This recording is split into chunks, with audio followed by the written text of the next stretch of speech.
আর এখানে এই যে মনে করেন এখন তো মনে হয় ধান উঠতেছে, মানুষের কাজ এসছে, তাই জন্য মানুষের কেনাকাটা আরো বেশি করতে টাকা পাচ্ছে। কিন্তু যখন কাজ থাকে না, বন্যা পরে কাজ তখন কি আপনার এটাতে ক্ষতিগ্রস্ত হন আপনি, যে আপনার কাছে মানুষ কিনে কম, এরকম সিচুয়েশন দাঁড়ায়? এটা কয় মাস করবে, কিন্তু দেখা গেছে কিছুই করে।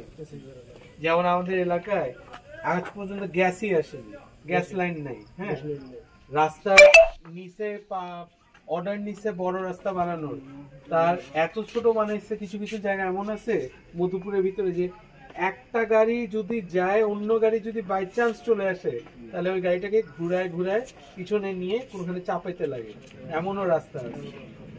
এইসব জিনিসের তো পরিবর্তন দরকার আছে। আপনারা এখানে শুধুমাত্র কি করেন, আনারস, কলা, এটাই হলো মূল কাজ এখানে। আর এর বেশি সামান্য যা শুনলাম 10 ভাগের মতন হতে পারে অন্য ধরনের জিনিসের উপরে হ্যাঁ উৎপাদন হয়। কিন্তু এই যে আনারস 20 টাকায় আপনারা বেচেন, হ্যাঁ, সেই আনারসটা আমি ঢাকায় কিনি জানেন কত টাকায়? কম হলো 60 টাকায়। দেখে এই যে 40 টাকাটা যে নষ্ট হইতেছে, এটা হইতেছে কেন? কি আপনাদের এখানে ওটা নিয়ন্ত্রণ নেই, এখানে কোনো কলকারখানা নাই। এটা যদি এখানে যে সরকার আগে ছিল বা যে প্রতিনিধিরা আগে ছিল, আমরা যদি এটাকে নিয়ে একটু দেখতো, চিন্তা করতো যে এখানে আনারসকে দ্বারা একটা কি কলকারখানা, ইন্ডাস্ট্রি তো করা যায় কিনা, তাহলে কিন্তু এখানে অনেক মানুষের উন্নয়ন হয়ে যায়। এখানে সহযোগিতা করেন আমাকে, যে আমি এবার নির্বাচনে আসতে চাই, আমি আপনাদের এখানে এসে কাজ করতে চাই। আর যদি আমি আসি, তাহলে আমি এতটুকু আপনাদেরকে আমি বলতে পারি, আশ্বাস দিতে পারি যে আমি আপনাদের প্রতিটা গ্রামে গ্রামে যাই, আপনাদের গ্রামের সমস্যাগুলা বুঝে গ্রামের মধ্যে কি কি পরিবর্তন বা কি কাজ করা দরকার, সেটা একটা 100 দিন, তারপরে 200 দিন, তারপরে 1 বছরের কর্মসূচি একটা ঠিক করবো। ঘুরে ঘুরে নানান জায়গায় আপনাদের সাথে দেখা করতেছি, ঘুরতে যাচ্ছি। আপনি কেমন আছেন বলেন? এখানে কেমন ব্যবসায় বা অন্যভাবে কি সমস্যা আপনি ফেস করতেছেন, যেটাকে আমি নির্বাচনের আগে পারলে করবো বা নির্বাচন সিলেক্ট করেন, তারপরে অনেক বছর নির্বাচিত সংসদ সদস্য ছিলেন, 16 বছর 17 বছর, কিন্তু আপনাদের এলাকায় নাকি ওইদিকে বাজারে শুনলাম বিদ্যুৎ আসছে 2018 সালে, আর একটু আগে যে শুনলাম 2020 সালে। হ্যাঁ, জানেন মধুপুরে প্রথম বিদ্যুৎ আসছে 81 সনে। এত বছর লাগে বিদ্যুৎকে এত দূর নিয়ে আসতে, এদিকে আনা। বা আপনাদের এদিকে রাস্তাটা ছোট হইতে হইতে হইতে হইতে শেষে মাটির রাস্তা, তারপরে এমন মাটির রাস্তা যেখানে মনে করেন বৃষ্টি হইলে তো মনে করেন পুরোপুরি কাদা মাটি হয়ে যাওয়ার কথা। এখন ওই জায়গার মানুষ কেউ যদি অসুস্থ হয়, সে তার স্বাস্থ্য কেন্দ্রতে যাবে কিভাবে? আজকে যদি এখানে একটা কলকারখানার ব্যবস্থা হইতো, তাহলে এই যে আনারস থেকে, এই আনারসের আয় মানে এটা থেকে বৃদ্ধি হতো। আনারসটা যদি কলকারখানার মাধ্যমে কিছুটা যেত, তাহলে মনে করেন বাকিটা যেটা আপনারা বাজারে বেচতেন, সেটাও মনে করেন আপনারা দাম পাইতেন। এগুলো কিছুই হয়নি এলাকার। দেখে মধুপুর আনারস জমে বিখ্যাত। হ্যাঁ,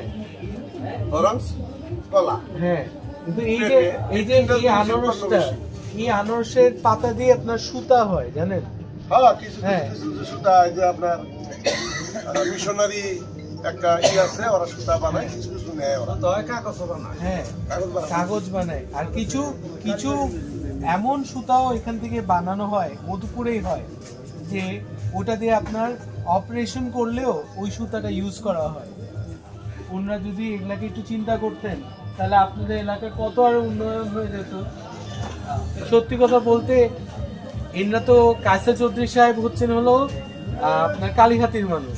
হ্যাঁ, আব্দুর রাজাক সাহেব উনার সরিষাবাড়ি, উনার নানার বাড়ি এদিকে, সরিষাবাড়ির ওইদিকে। এরা তো কেউ এলাকার না। এখন এলাকার মানুষ যারা হইতো, তাহলে এলাকার মানুষের তো নিজের বাড়িতে ফেরার জন্যও তো মনে করেন চক্ষু লজ্জার জন্য তো কাজ করতে হইতো।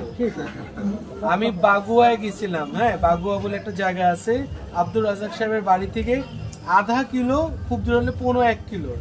বিশ্বাস করবেন যে আমি অবাক হয়ে গেছি যে ওইখানে পর্যন্ত উনি রাস্তা বানাননি। তাহলে সে মানুষের পিছনে কেন আপনার ভোটটা ক্ষয় করবে, বা তেমন ব্যক্তিদের পিছনে কেন ক্ষয় করবে? এমন ব্যক্তির উপরে দেন যে কাজ জানি করে।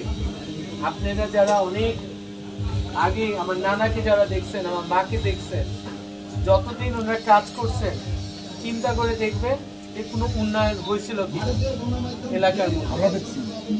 এইটাকেই চিন্তা করে আপনাদের কাছে আবার অনুরোধ থাকবে, যদি ভোট দেন মানুষকে দেখে দিয়ে, যদি আমাকে দেন আমি আপনাদেরকে এতটুকু বিশ্বাস দিতে পারি যে আমি ওনাদেরই বংশধর। আমি আমার নানাকে যারা চিনতো, আমার মাকে যারা চিনতো, তারা জানে যে থেকে যা কথা বাড়াইছে ওটা ওনার উনি করেই ছাড়ছে, আইনেই ছাড়ছে। এখানে রেল লাইন দরকার আছে। তৃতীয় জিনিস হচ্ছে এখানে মিল কারখানা দরকার আছে। এখানে 10টা যদি মিল কারখানা মধুপুরে বসানো হয়, যেখানে কমপক্ষে 1000টা করে শ্রমিক প্রতিটা কারখানায় দরকার, তাহলে হলো আপনার 10,000 শ্রমিক হলে 10,000 পরিবার উঠে যাবে। 10,000 পরিবারকে কেন্দ্র করে বাজার হাট উঠে যাবে, আশেপাশের মানুষদের জীবন বদলাবে। এটা আমাদের করতে হবে। আমি এতটুকু প্রতিশ্রুতি দিতে পারি আমি এটা করব। আমার কাছে আমাকে আপনারা ভোট দেন বা না দেন, আমার যে ভালোবাসা আপনারা দিয়ে আসছেন বা এলাকার মানুষরা দিচ্ছে, আমার ওই দায়িত্ব থেকে আমি করব। এরকম আমার আরো গভীর চিন্তা আছে। এটা হলো ঢাকা বিশ্ববিদ্যালয় প্রতিষ্ঠাতার এলাকা, নওয়াব আলীর এলাকা, তাই না? নওয়াব আলী সাহেব না ঢাকা বিশ্ববিদ্যালয় প্রতিষ্ঠা করলে 52 সালের ওই ভাষা আন্দোলনও হতো না, 71-এর আন্দোলনও হতো না। 71 থেকে এত বছর হয়ে গেছে, ওনার এলাকায় আজ পর্যন্ত কোনো বিশ্ববিদ্যালয় হয়নি কেন? একটা যদি এখানে বিশ্ববিদ্যালয় হইতো, ধরেন হাইঘাটে যদি হইতো, তাহলে মধুপুরের মানুষ, ধনবাড়ির মানুষ, আশেপাশের মানুষরাও ওখানে যেতে পারতো, শিক্ষিত হইতে পারতো, এবং ওইটাকে কেন্দ্র করে এই পুরো এলাকার উন্নয়ন হইতো। দৌড় মারো টাঙ্গাইল। আসল সমস্যাটা কোথায় জানেন? কায়সার চৌধুরী সাহেব কোথায় ছিলেন? কালীহাতি। আব্দুর রাজ্জাক সাহেবের আসল দেশ হচ্ছে কই জানেন?